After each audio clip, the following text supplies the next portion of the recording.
അഫ്സലെ, നമുക്ക് ഉപ്പയ്ക്ക് വേണ്ടി ഒരു പാട്ട് നമ്മളിപ്പം ഡെഡിക്കേറ്റ് ചെയ്തിട്ട് നമ്മൾ ഈ പരിപാടിയിലേക്ക് മുന്നോട്ട് പോകാം.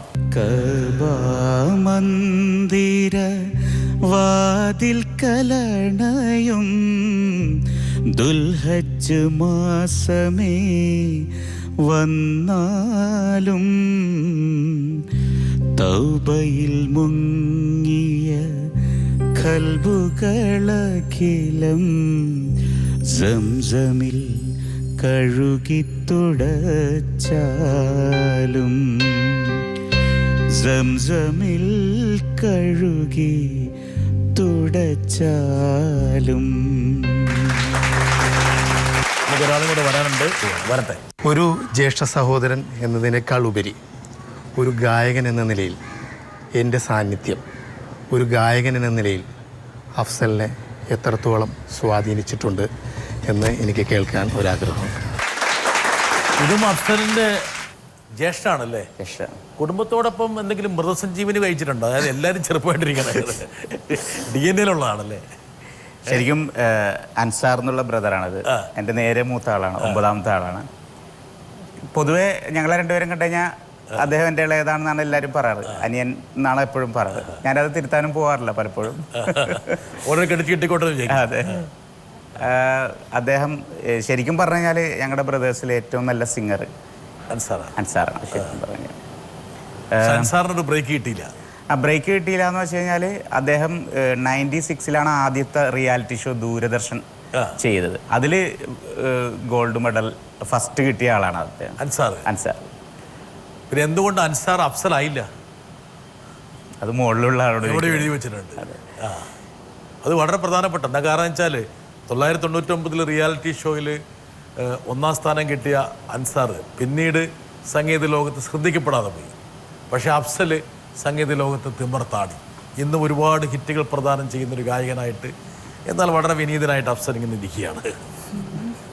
ഒരു മായയാണ് ഇതൊക്കെ. എല്ലാം ദൈവനിശ്ചയം, അത്ര ഉള്ളൂ എനിക്ക് പറയാം. അൻസാറിന് എന്തെങ്കിലും വിഷമമുണ്ടോ? അത് ഇല്ല, ഒരിക്കലുമില്ല.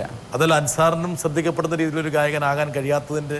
ഇല്ല, ഒരിക്കലുമില്ല. അദ്ദേഹം ഒരിക്കലും ശ്രദ്ധിക്കപ്പെട്ടിട്ടില്ല എന്ന് ഞാൻ ഒരിക്കലും പറയില്ല. കാരണം പിന്നീട് കുറേ സിനിമകളിലൊക്കെ പാടിയിട്ടുണ്ട് അദ്ദേഹം. പക്ഷേ പാട്ടുകളൊന്നും അങ്ങനെ ഹൈലൈറ്റ് ഇല്ല. പക്ഷേ നല്ലൊരു സ്റ്റേജിൽ പെർഫോമറാണ് അദ്ദേഹം. അദ്ദേഹം ഇപ്പോഴുള്ള പലരും ഞാൻ പറഞ്ഞു കേട്ടുള്ള എൻ്റെ ബ്രദറിനെ കുറിച്ച് എനിക്ക് പറയാൻ പറ്റില്ല. പക്ഷേ പലരും പറഞ്ഞിട്ടുണ്ട് ഇപ്പോഴും അൻസാർ സ്റ്റേജിൽ പാടുന്ന ഒരു എഫക്റ്റ് വേറെ പുതിയ ജനറേഷനിലുള്ള പ്ലേ ബാക്ക് സിംഗേഴ്സിന് പോലും പറ്റുന്നില്ല എന്നുള്ള രീതിയിൽ പറയും. നമുക്കൊരു ഫാമിലി ബാൻഡ് തുടങ്ങിയിട്ട് ഞങ്ങൾ ചെയ്യാറുണ്ട്. ഇപ്പോഴും ഞങ്ങൾ ഒന്നിച്ച് തന്നെയാണ് പ്രോഗ്രാംസിന് പോവാറ് പലപ്പോഴും. അൻസാറിനെ നമുക്ക് ഒന്നും കൂടി ഒന്ന് പൊക്കണം നമ്മൾ, അല്ലേ? ഈ ഷോയിൽ വെച്ച് നമുക്ക് അൻസാറിനെ ഒന്ന് പൊക്കണം. ഓക്കെ, അൻസാറിന് കിട്ടേണ്ട ഒരു വിഹിതം കൂടി നമുക്ക് തീർച്ചയായിട്ടും. വളരെ പ്രധാനപ്പെട്ട ഒരാൾ താങ്കളെ കുറിച്ച് പറയാൻ വേണ്ടി വെയിറ്റ് ചെയ്ത് നോക്കാനാണ്. അഫ്സലെ, സുഖല്ലേ? സ്വദേശത്തും വിദേശത്തും ഒക്കെ കറങ്ങി നടന്നു മട്ടാഞ്ചേരിയുടെയും മലയാള ഗാനങ്ങളുടെയും ഒക്കെ പ്രചാരണ ദൗത്യം ഏറ്റെടുത്തിരിക്കുകയാണല്ലേ? വളരെ സന്തോഷം.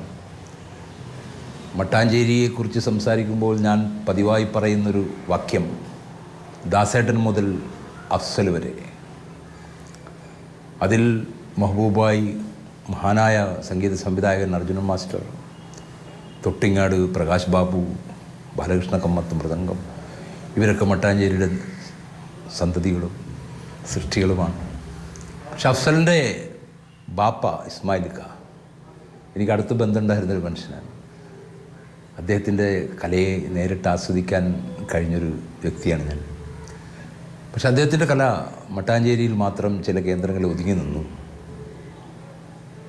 പക്ഷേ അദ്ദേഹത്തിൻ്റെ കലയെ മലയാളക്കരയിലും മലയാള ദേശത്തിന് പുറത്തും എത്തിക്കാൻ അഫ്സലിലൂടെയും അഫ്സലിൻ്റെ സഹോദരന്മാരായ Zakir drum, right player, Ansar, നിങ്ങൾക്കെല്ലാവർക്കും സാധിച്ചു.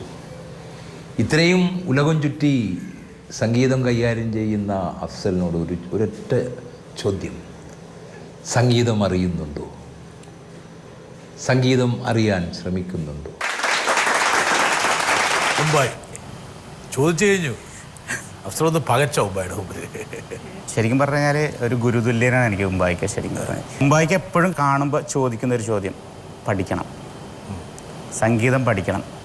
അത് പഠിച്ചാൽ തീരില്ല, എങ്കിലും അറിയാമല്ലോ നമ്മുടെ തിരക്കുകൾ. ഇപ്പോൾ ഫീൽഡിൽ സജീവമായിട്ടുള്ളതുകൊണ്ട് അതിൻ്റേതായിട്ടുള്ള തിരക്കുകൾ, കൂടുതൽ യാത്രകളും ഒക്കെ ഉണ്ട്. പക്ഷേ അതിൻ്റെ കൂടെ തന്നെ കൂടുതൽ പഠിക്കാൻ ശ്രമിക്കുന്നുണ്ട്. എന്നെ പാട്ട് പഠിപ്പിക്കാൻ വിടുന്ന സമയത്ത് ഒരു ഗൗരവമായിട്ട് എടുത്തിട്ടില്ല, എന്തെങ്കിലും അങ്ങോട്ട് പഠിച്ചു പോവുക എന്നുള്ള ഇതിൽ. പക്ഷേ ഇപ്പോൾ കുറച്ചും കൂടി ഒരു മെച്യൂരിറ്റി, നമുക്ക് എന്താണ് മ്യൂസിക് എന്ന് കൂടുതൽ ആഴത്തിൽ അറിയാൻ പറ്റുന്നുണ്ട്. അപ്പോൾ ശരിക്കും ഇപ്പോൾ തോന്നുന്നുണ്ട് അന്നേ ഇങ്ങനെ അറിയാൻ പറ്റിയിരുന്നെങ്കിലോ ഒന്ന് ഇത്രയും ഇത്രയും നന്നായിട്ട് പഠിക്കാൻ പറ്റിയിരുന്നില്ലല്ലോ എന്ന്. ഒരുപക്ഷെ അഫ്സലിന്റെ തുടക്കകാലത്തൊന്നും ഇങ്ങനെ വളരെ ഗൗരവത്തോടെ സംഗീതം പഠിക്കേണ്ടതിന്റെ ആവശ്യകത ഉണ്ടായിരുന്നില്ല. അങ്ങനെ തോന്നിയില്ല. ഒരു വലിയൊരു ഡയറക്ഷൻ ഒന്നും ഉണ്ടാകുന്നില്ല. ഇവരും അങ്ങനെ പോകുന്നു, എങ്ങനെയൊക്കെ വരുന്നു, ഉരുത്തിരിയുന്നു, എന്താകുന്നൊന്നും വലിയ വ്യക്തതയില്ല അല്ലേ? അങ്ങനെയല്ലേ? പക്ഷെ എന്തായാലും പോലും ആ മട്ടാഞ്ചേരിയുടെ ഒരു സംഗീത പാരമ്പര്യം ഇങ്ങനെ പയ്യെ ഉണ്ട്, തീർച്ചയായിട്ടും തഴുകിക്കൊണ്ടിരുന്നു. തീർച്ചയായിട്ടും എനിക്ക് തോന്നുന്നു മുമ്പായി അതിലാണ് ഊന്നൽ വെക്കുന്നത്. തീർച്ചയായിട്ടും. കാരണം എനിക്ക് തോന്നുന്നത് ദാസേട്ടൻ മുതൽ അഫ്സൽ വരെ എന്നാണ് അദ്ദേഹം പറഞ്ഞിരിക്കുന്നത്. താങ്കളെ ആ ദാസേട്ടൻ്റെ കണ്ണിൽ വളരെ പ്രധാനപ്പെട്ട ഒരാളായിട്ട് പെടുത്തിയിരിക്കാതെ ഉബൈക്കയുടെ സ്നേഹം കൊണ്ടാണ് അദ്ദേഹം പറഞ്ഞത്. അതെ, ഉബൈക്ക് നമുക്കൊരു പാട്ട് പാടിക്കൊടുത്തല്ലോ. ചെറുപ്പത്തിൽ നമ്മൾ രണ്ടും മണ്ണുവാരി കളിച്ചപ്പോൾ അന്നു നമ്മൾ പറഞ്ഞതും മറന്നു പോയോ? ചെറുപ്പത്തിൽ നമ്മൾ രണ്ടും മണ്ണുവാരി കളിച്ചപ്പോൾ അന്നു നമ്മൾ പറഞ്ഞതും മറന്നു പോയോ? ചെറുപ്പത്തിൽ നമ്മൾ രണ്ടും